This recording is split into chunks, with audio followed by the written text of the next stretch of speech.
Hello and good morning. You're listening or perhaps watching to Jack Tymon on Phantom Radio. Today I'm joined in conversation by a very special guest. He's a radio presenter, DJ, fanatical Watford fan, podcaster and now author. Chris Stark, good morning. Good morning, Jack. Thank you for talking to me. Thanks for having me on. No, thank you for joining me. You're here with me today because last month you've released your new book, Eat, Sleep, Zoom, Reheat, How to Survive and Thrive in Your Student Kitchen. I'd like you to excuse me to start off with, Chris, because my lack of preparation. I've been isolating for the past 2 weeks, so I've not managed to get a copy of the book, but I've got the next best thing. I've printed off a copy of the cover and stuck it on another cookbook. I love that. Hold it up. I'm getting a picture of this. That's so good. I hope you don't mind, but you're on my favourite chef. Yeah. Nigella Lawson. Oh, I love that so much. And do you know what? I like to think, Jack, it's what she would have wanted as well. Oh, I think so. The real question for me is, are you as sexy in the kitchen as she is? Because I know she comes down with a silk kimono and goes, oh, I'm feeling devilishly naughty, and then gets a bit of cake out of the fridge. Do you do that after a hard day? I mean, it's such a wonderful thought, isn't it? That I could go down the sexy route and try and rival it. I went on TV recently and I had to cook a recipe from the book. And I say had to in that I've never done this before. You know, it's not my bag. I'm not a chef. And I went to, and suddenly I'm faced with this situation where, you know, I've been on Saturday Kitchen, but they kind of just cook the food for you. Suddenly I'm on this show and I'm having to cook food. And then you've got to decide what style you're going to go down. Do you go down the kind of ruthless confidence of someone like Gordon Ramsay, where you're throwing things in and going, salt, sugar, mix it up, like, and just hit it with a bit of pace? Or do you slow things down? Or do I declare that I'm not a chef, I'm just giving this a go, sort of thing? And or do you go down the Nigella route, of course, which is, you know, I'm making a chocolate pudding. Do I put my finger into the chocolate and sort of lick it off? And I don't know, Jack. I'd not really thought about it too much until now. Well, it's funny you say that you're not a chef, and I think you make that quite apparent in the first opening pages, don't you? You've worked with a professional chef to design the book. Yeah, exactly. I've got a real passion for cooking now that I never had when I started uni, but I always remember getting given this student cookbook. So I wanted to make something where I could put a load of stories about my time at uni, because I had such a good time and we talk about it a lot on the show and some funny stuff happened. And then I thought, well, I can make it more useful by creating a student cookbook that hopefully actually helps students in certain scenarios. Like the whole book is based around food for going to the gym or date night foods, that kind of thing. I'm just hoping it's a bit like that Bible on American Pie that gets passed down. I just hope it's something that is actually a bit useful for students. Yeah, a worthwhile tool. Yeah, and hopefully not patronizing. You know, I read some other student cookbooks and just thought, like, this isn't right. It should just be fun, and it should, you know, students don't need to be patronized. No, but I think the title is very apt, because especially the survive part, because some people really get to university without knowing which way, how to boil an egg, for example. Yeah, but that was me. That was totally me. Well, on the first page, what's your story about the kettle? Can you explain this was a mad one. Yeah, I've spoken about this before. This is mad. So I thought that, you know how you boil a kettle full of water, put that in the pan, it speeds up the process, so you can get back to watching TV.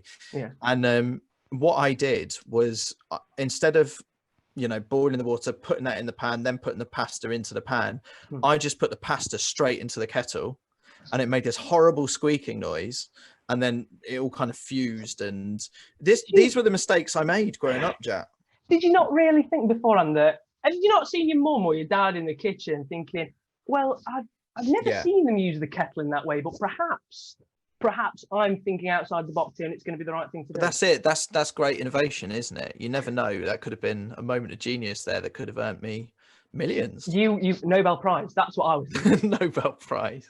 In the book, you say that there's 3 commandments that should matter in the student kitchen. They're all food with practical. Fully agree, because when you're hungover, you don't want to be doing those cordon bleu stuff. Yeah. It needs to be Instagrammable and dead cheap. Yeah. If you think food should be Instagrammable, I was hoping you could rate my tea from Wednesday night. I'd love to, Jack. Now, this is honest. This is what I had for dinner on Wednesday night. And just for clarity, that's a chicken dipper wrap. So that's Oh. a plain white tortilla, Mm, mayonnaise, salad just from the bag, and chicken dippers on top. yeah, they're so good. But you're missing, I think you're missing a chili sauce there for me I anyway. I dipped it don't in know how you're. ketchup. Yeah. I guess that's okay, isn't it?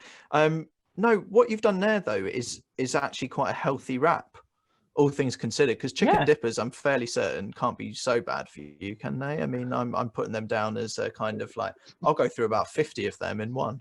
protein. Yeah, protein. It's funny you should say that you noticed it was healthy because I think there's a tone in the book that you really care about what young people eat. Are you worried about like the state of the nation's eating habits? No, I'm not. I'm definitely not beating the drum about it. It's more when I was at uni, I remember feeling there was a time where I just wasn't really going to lectures. I started DJing a lot of nightclubs. I was eating really unhealthily and I felt rubbish. Now, I don't think this is just down to the food, but I think it would have helped when I, eventually went to this tutor, and luckily she was so sound. I just said, look, I just find I'm waking up late every day. I'm just losing track of everything. Feel like I'm totally losing grip on this degree. Yeah. They said it was really common, and I think obviously I was out boozing a lot and stuff like that, but I think what I'm trying to get away with this book is that I didn't even know you could really think about food properly. I get it. Everyone says have some vegetables, but I just thought maybe with the book, we can find areas of uni life where some of the recipes will help you.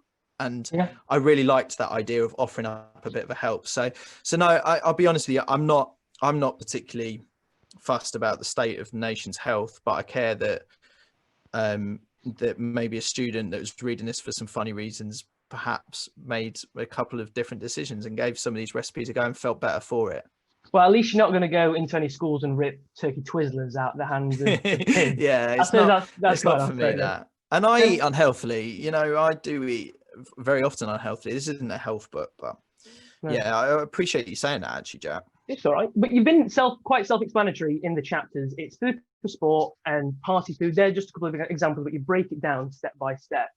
One thing that drew my eye though, Chris, is I'm single and ready to mingle. And my eye was drawn to the date night section. Famously, and I really hate to bring this up because we watched it with dinner last night with my mum and dad in prep for this. You tried to tempt Mila Kunis with a Nando's and a steak pie. If I was to perhaps tempt a lady, what would you suggest I make for her? And can you set out the ideal dinner date that I should design? I love you. You're great. I want to talk to you more. The ideal date for Jack. It's a tricky one, isn't it, Jack? I don't know. I mean, I'm a bit of a smooth talker. I think I can get them here. It's just making them stay. That's the thing. I get it. If I bring out some nice food. This is what I was going to say. I think you actually want nice food rather than you could go full innuendo on the situation and cook up a couple of sausages there and be very suggestive. And then pass it over the table.